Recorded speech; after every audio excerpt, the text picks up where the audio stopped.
Bonjour et bienvenue dans cette nouvelle vidéo de Vivre sainement sur le professeur Perron explose tout chez Big Pharma et le gouvernement. Le professeur Perron était dans une forme olympique pour remettre les pendules à l'heure de nombreuses personnes du gouvernement et de l'industrie pharmaceutique. Vous allez voir qu'une bombe en cache une autre qui elle-même cache un train à pleine vitesse. Va vraiment y avoir du dégât. Je vous invite toujours à signer la pétition pour la démission de Macron.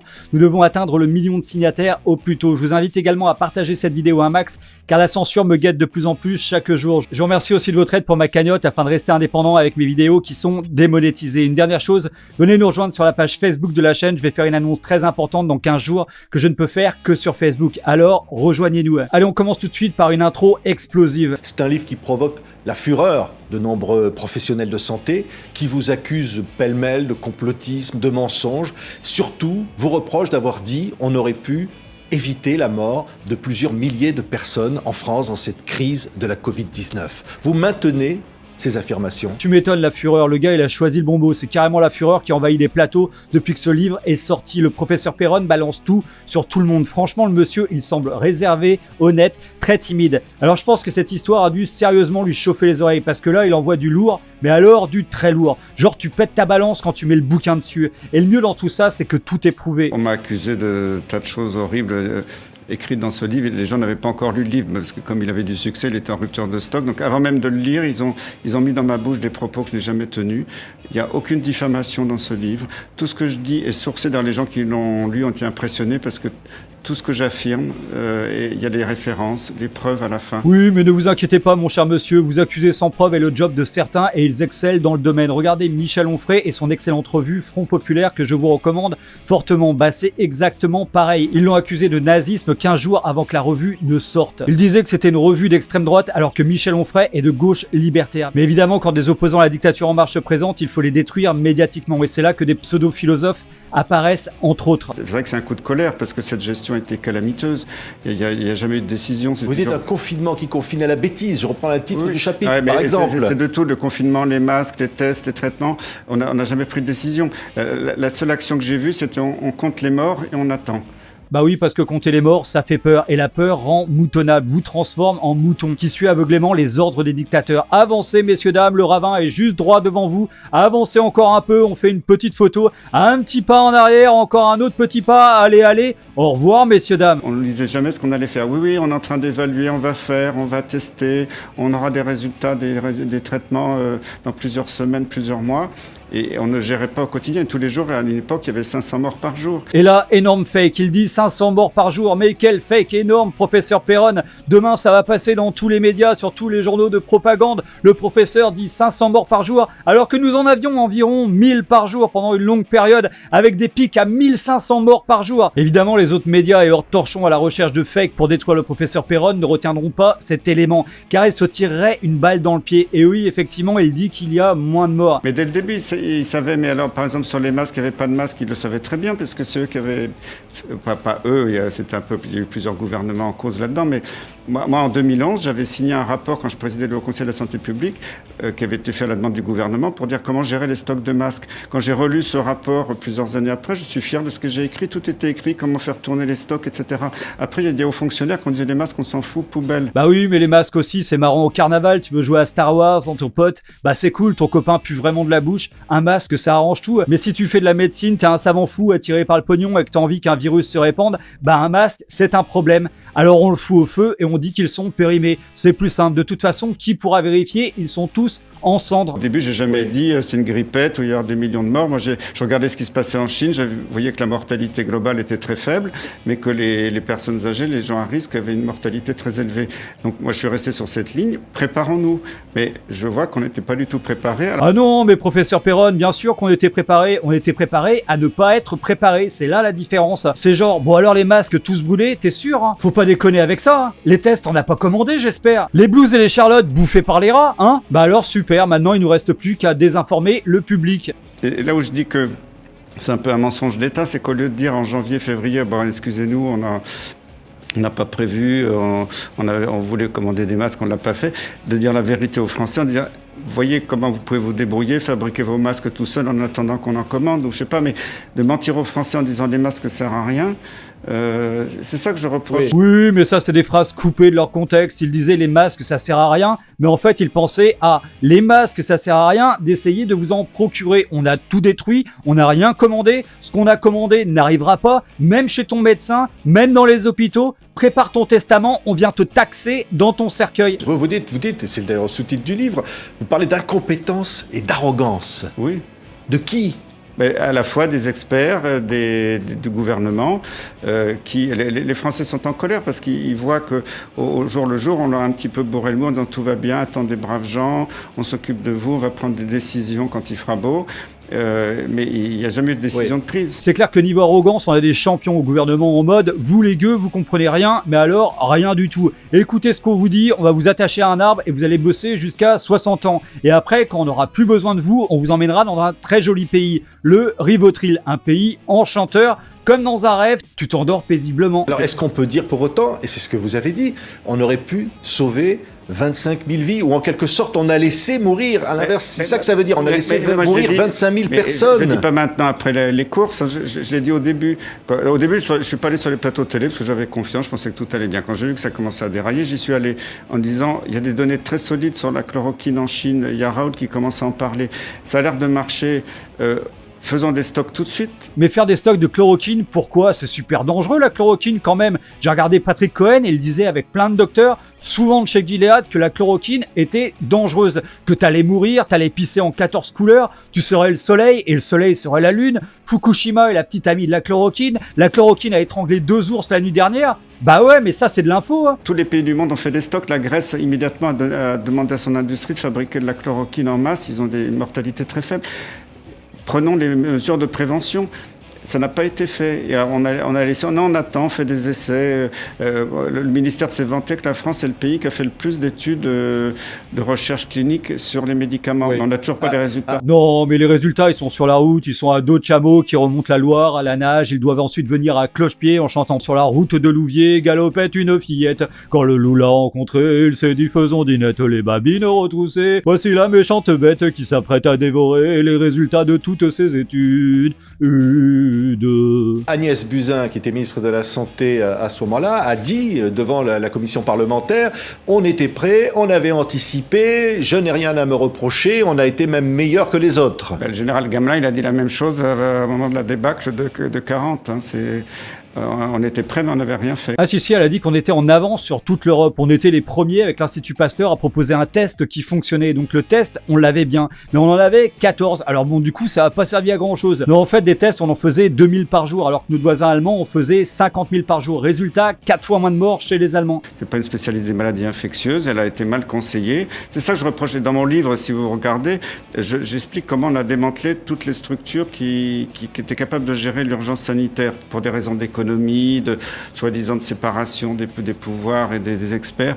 Et on a demandé à des experts qui n'étaient pas du tout faits pour l'urgence sanitaire. Ce sont des experts du sida qui géraient les choses à long terme. On va faire des études, on aura les résultats à la Saint-Glinglin. Franchement, il a pas l'air comme ça, le professeur Perron, mais faut pas le chercher. Là, d'un seul coup, il te sort la sulfateuse et il arrose tout le monde. Et je dois dire que franchement, j'apprécie. T'imagines même pas comment il risque tout pour dire la vérité. Là, le fisc va s'intéresser à lui, les médias vont lui cracher à la face, les philosophes vont lui inventer une vie, les scientifiques des labos vont l'accuser sans preuve de mensonge. J'espère qu'il habite en Ardèche, le professeur, parce que là, avec le professeur Raoult, ils sont en train de nous faire un tsunami qui nous ramène les plus grands pourris de cette décennie au grand jour. Mais là, vous êtes en proie aux attaques du collège de déontologie, du Conseil de l'ordre, qui vous saisit. Pour l'instant, j'ai aucune attaque. J'ai une invitation cordiale du Conseil de l'ordre pour une rencontre confraternelle. Moi, ce sont quand même des collègues, avant même d'avoir lu mon livre, qui ont été dire au Conseil de l'ordre que j'avais diffamé. Ils ont mis dans ma bouche des propos absolument horribles, y compris sur des plateaux de télévision. Ceci n'est que le début, ainsi soit-il. Leur démenteur en puissance est arrivé. Leur parole est bénie par le messie lobbyiste. Leur imagination est fertile pour détruire n'importe quelle réputation. Leur compte en banque est aussi béni par le même messie des lobbies. Alléluia, mes amis, alléluia. Mais franchement, il y a des propos totalement scandaleux, même diffamatoires vis-à-vis de moi. Et ça a été balancé comme ça au Conseil de l'ordre, à l'assistance publique. Donc vous demandez, vous, à être entendu par le Conseil de l'ordre? Bien sûr, de toute façon, je vais aller les voir. C'est très important que je puisse discuter avec eux, d'expliquer mon point de vue. je n'ai diffamé personne, j'ai fait aucune atteinte au code de déontologie. Ah ouais, mais là, faut vous mettre à la page, professeur, vous êtes au 21e siècle, Nabila est une star, non mais allô, quoi, la télé-réalité et Hanouna ont une plus grande audience que la culture, les insultes, c'est partout, tu peux dire bite, couille, nichon, partout, insulter ton prochain, c'est le b.a.-ba d'une vie à succès, tu veux devenir riche, méprise ton prochain, vole-le, exploite-le, explique-lui que les temps sont durs pendant qu'il te pêche ton caviar, dis-lui c'est la crise et vous les gueux, vous devez vous serrer la ceinture, c'est comme ça que ça marche. On a quand même en France, avec Marseille, c'est à l'hôpital de Gare, c'est là où il y a eu le moins de décès chez les patients hospitalisés. Je suis fier de ce résultat. Parce que vous leur avez donné de l'hydrochloroquine. Bien sûr, on l'a fait dans le cadre du décret parce qu'on était un peu encadré, mais chez les gens qui étaient hospitalisés, qui étaient avec une pneumonie, qui avaient besoin d'un peu d'oxygène, on les a traités systématiquement par hydroxychloroquine, azithromycine. Et on a eu, le jour où on a commencé à faire ça, il n'y avait plus beaucoup moins de passages en réanimation et de décès.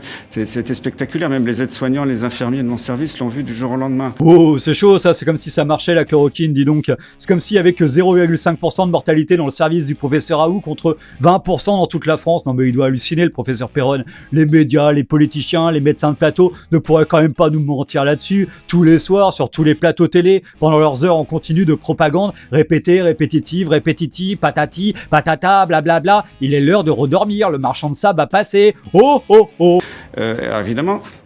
Mes collègues qui ont interdit partout dans certains services l'hydroxychloroquine m'en veulent parce que maintenant les résultats ils éclatent au grand jour. Ils vous en veulent aussi parce que vous avez dit qu'il y avait des conflits d'intérêts et que parce que vous avez dit qu'en fait ils étaient en gros achetés par des labos. C'est pas moi qui l'ai dit le premier, il y a eu déjà des articles dans Mediapart, dans Marianne, je suis pas le premier à avoir mis ça en avant. Oui, plein de personnes l'avaient mis en avant car c'était vraiment trop visible. C'était les gars, ils avaient le tampon sur le front écrit en gros Gilead que tout le monde voyait, sauf le gouvernement. Le gouvernement, lui, il était genre non, nous on les a pas vus, on les a trouvés, ils semblaient compétents, deux mots. Alors on s'est dit, ils feront l'affaire. Donc on leur a donné les clés de la Maison France pour nous orienter, nous diriger dans cette crise en profitant de leurs précieux conseils alternatifs. Un coup c'est à droite, un coup à gauche, en haut, en bas. C'était la Macarena du plus grand hold-up de la France. 138 milliards d'euros dépensés pour la santé, 500 milliards d'euros dépensés en tout. Bravo, c'est un nouveau record. On est les champions. Cocorico. Olivier Véran, ce qui m'a choqué le jour, il a dit oui, mais ces liens d'intérêt sont tout à fait légaux. Un lien d'intérêt est légal. Un médecin doit travailler pour l'industrie, il le déclare, ok, bon. Mais à partir du moment où il est dans une commission nationale qui va décider de la santé publique, de la peau des Français, à toucher de l'argent, il doit, si normalement il a un comportement éthique, se retirer en disant bah, désolé, là j'ai touché de l'argent de ce laboratoire et sa molécule peut être discutée parmi les options de traitement, je ne peux pas siéger. Non mais là c'est au monde merveilleux de Candy avec tous les gentils, rien que des gentils et 10 de der. Nous on avait que des méchants, alors ils ont fait passer ça comme une lettre à la poste.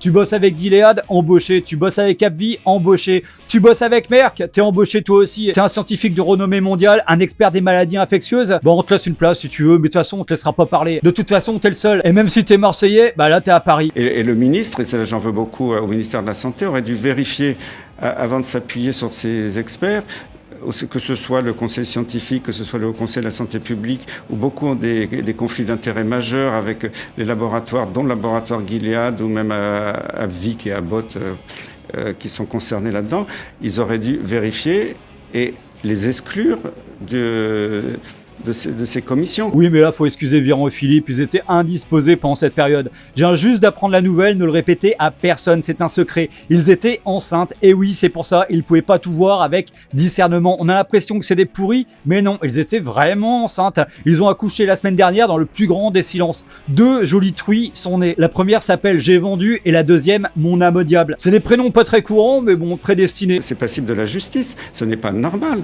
Et les Français sont en colère parce qu'ils voient que l'industrie pharmaceutique a infiltré maintenant le monde de la santé. Quand on voit que le remdesivir...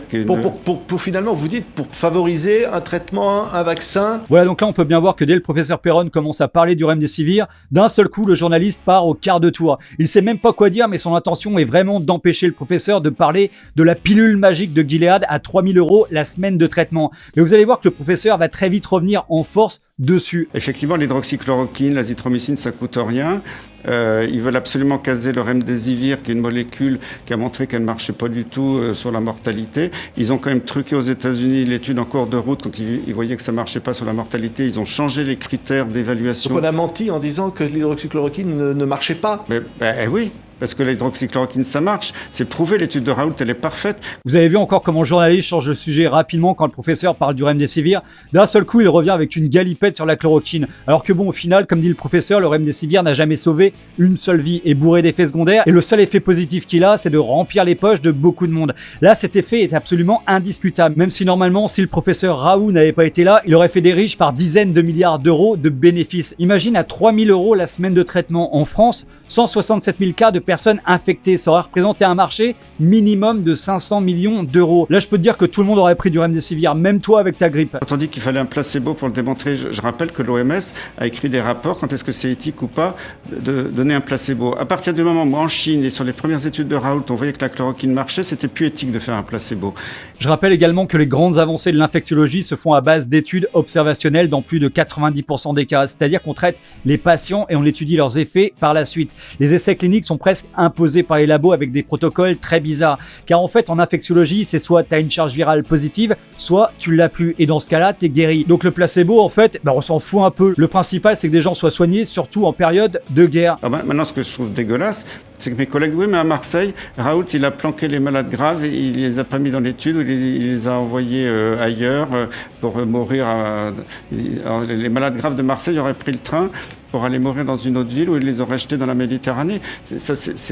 C'est honteux ces propos. L'équipe de Didier Raoult n'est pas tout seul, c'est pas un cinglé dans son coin, il a toute une équipe de professeurs remarquables. C'est clair qu'ils essayent toujours de le dépeindre tout seul dans son IHU, isolé du reste du monde, genre Raoult à la radiologie, Raoult à l'infirmerie, Raoult au secrétariat, Raoult en train de faire des galipettes avec la jolie infirmière Raoult. Les médocs de Paris, il faut arrêter la drogue là quand même. Le professeur Raoult, c'est pas l'ermite de la montagne, il est entouré d'une équipe de 800 professionnels qui sont tous hautement qualifiés. Et le professeur Raoult n'est pas le seul expert à être mondialement connu à l'IHU de Marseille. Alors que dans vos experts, on a qui? Genre Gilbert Deray, néphrologue, c'est-à-dire un spécialiste des reins. Et le gars, il vient cracher à la tête du professeur Raoult, expert dans son domaine, à la tête d'un IHU qui est dans le top 3 mondial. Je compare, si vous regardez par exemple l'IHU de Marseille, chez les gens hospitalisés, c'est 3% de décès.